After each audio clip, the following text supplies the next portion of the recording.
Hi everyone, Anne here. I wanted to show you how to apply, or how I apply, murrini that have pictures on them. Okay, so this is a little butterfly murrini that I made. Sometimes when you buy murrini and the person who made them nips them with a little nipper, you'll get one side that's maybe a little bit taller than the other side. They are still perfectly usable. You just would pick the side that is the flattest to put as the side that faces out on your bead. Okay, so this one has a little bit larger side on one side, but I'm going to use that, and I'm going to, like I say, place that flat side outward. I'm going to make a bead with 3 murrini on it. I find that 3 on a small round bead works the best, but when I'm making it on a larger bead, I can add 10 or 12 if I wanted to, with no problem. So we're going to start with just a small bead for this, just to show you the concept of how I do it. What you're going to need some tweezers. You're going to need a marver of some sort to shape your bead, and you're going to need a flat paddle of some sort to press down on your murrini. I like to use Karina's magic wand, but before I had that, I always used my stainless steel butter knife. So whatever you have that's flat that you can kind of pat your murrini down with is going to work just fine. You're also going to need some high quality clear. By that I want you, when you're working with murrini, to get the best clear that you can get. I only use double helix Zephyr, but I know a lot of other people have other preferences. I find that the double helix Zephyr really allows me to heat it up hot, and it does not get schmutzy at all. If I'm going to spend the money to make a murrini bead, some of these murrinis that you can buy, I tend to sell them for like the butterflies and that. They're about $1 a piece, so you don't want to waste your murrini by using a schmutzy clear to encase them with. Okay, so quick, simple base bead. I almost always use a barrel as my base. I don't know why. I just like the way they turn out. I can round them out easily. I pretty much always, sorry, I forgot to grab a Zephyr. Alright, got my Zephyr now. I almost always start with a barrel base bead, for whatever reason. Now I'm going to heat up, and I always do this to myself first. I'm going to heat up this murrini. It has been on a hot plate, and my hot plate is just one of those cheap coffee mug warmers that you can buy at Michael's. I think I spent all of $5 on it. And I'm going to heat up my spot where I want my murrini. I'm going to warm up my murrini in the back of the flame, and then I can bring it closer once I know it's warm. And then I'm going to put them together. With the face ones, I don't want to smash it in there too much, because then it causes the base bead to color, to round up around the edges of the murrini, and I don't really like that look. So that's why I don't do that. Now I'm going to get a little bit of my clear. Since this is a fresh rod, I'm just going to get rid of that end. Sometimes when they're cutting the rods, they get oil on them, or they get metal marks on them. So just want to get rid of that. Now I'm keeping my bead warm while I'm getting my clear molten. I'm going to put just enough clear on the face of this murrini so that it covers the face. Okay, I don't want this clear to go over the edge of my murrini. can kind of see that glob. I'm going to heat up just that clear, and I'm going to gently pat it with my magic wand here. I'm just trying to flatten it out. I don't want it to go flat with the bead. It's still sticking up. I'm not trying to heat this in. If I heat this in to my base bead, or if I get it hot enough so that it squishes down, it's going to distort the image, and I don't want it to distort my beautiful butterfly. I want my butterfly to still look like a butterfly. So I have just protected this murrini that I already have on there by putting a clear coat over it and just pressing it down enough so that it's covering the face of that murrini. Now I can put a second murrini on. I heat up the spot where I want it to go. I'm going to heat up my murrini. I'm going to join the two together. Press it a little bit. Make sure it's on there. If it pops off, it's because your base bead wasn't hot enough, or your murrini wasn't warm enough to accept each other.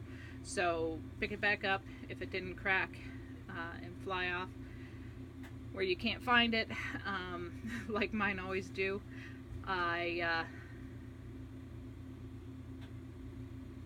Then you can reheat it and stick it back on there if you can find it. Now I'm going to do the same thing. I'm heating up a molten spot on my end of my clear, and I'm just covering it enough with that clear, just putting a dot of clear on there so that it's enough to cover the face of my murrini. I'm going to heat that clear up only. I'm not trying to distort this murrini at all. I want it to look like that. Okay? Nice flat. And this is protecting the face of that murrini. It's not going to get skewed before I can get back in there and encase the whole thing. Now my third one, when I'm making small little usually 15 millimeter round beads, I'll use 3 of my murrini in them for each one. I find it's easiest to keep it round with 3. So I've got my third murrini on there. Again, I'm keeping the bead warm so that murrini doesn't just fly off into the nether regions of my torch area here. I'm warming up my clear rod, the tip of my clear rod, until it's molten. I'm finding the one that doesn't have a clear cap. I'm just putting on a dollop of clear. See, it's kind of rounded now. I'm going to unround that. I'm going to heat it up. I'm going to push it a little bit down just so that it covers my entire face of my murrini and not over the edges. I know a lot of people do it so that it goes over the edges. I find it better for me to not do that. Okay, so now I have 3 little nubbies there, and all of these crevices now need to be filled in with clear. I'm keeping this bead warm. I'm getting my clear molten, and I'm going to squish it in between those, into those crevices. I always start with the area between the murrini, and I want this base bead to be pretty darn cool. I mean, you can hear it banging. It's not molten at all, except with that clear that I'm shoving in there. So I'm going to move on to the next area between the two. Molten clear goes on to a firmly warm bead.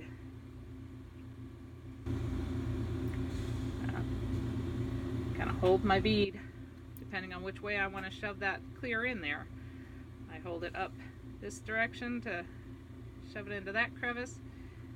I hold it this direction to shove it down into the other crevice. Okay, so I've got all 3 of my main compartments with clear on them. Okay, now I just need to find any other areas, usually at the ends of the bead here, that have not been touched by the clear. And I move this mandrel all over the place to make sure that I'm seeing any spots that have not been coated in clear.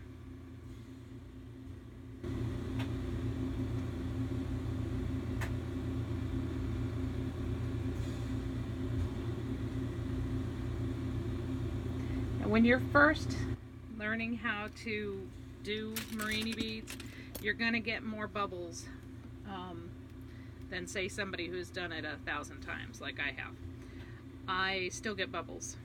Okay, the key to getting bubbles with murrini, to decrease the amount of bubbles you get, is first off to make sure that your base bead is warm enough to accept your murrini when you're putting it on there initially, and your murrini is warm enough to go on there. Then the other part is making sure that that clear that you're shoving into the crevices is molten. You want it to kind of fill in any gaps or any open areas. Okay, so now it's actually rounded out pretty nicely on its own. It doesn't need a whole lot of manipulation from me. If I need to manipulate this a lot, what I do is I pick a spot, I gently press it onto my marver to make it go down a little bit.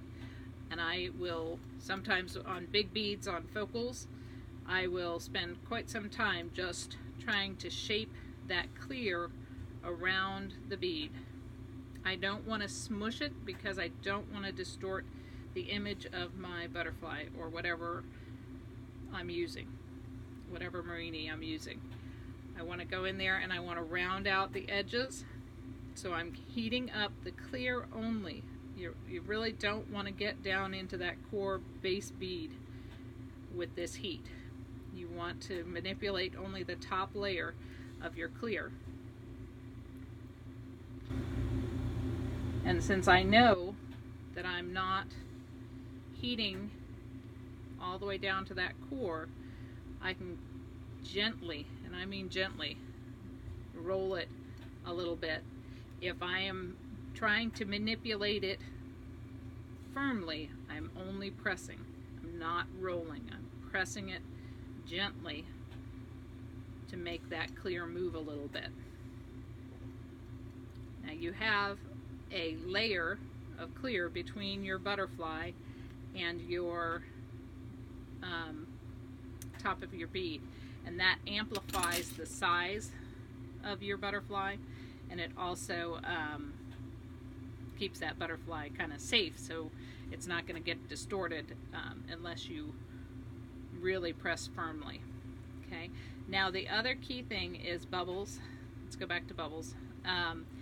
If you have bubbles in your bead, you want them to be round.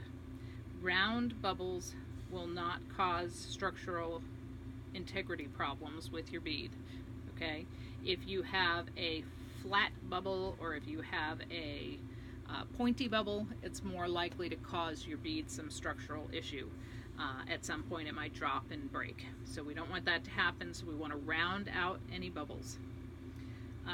Now at this point, if I'm going to shape it to sell it, I like them to be roughly the same size. I would use my bead roller.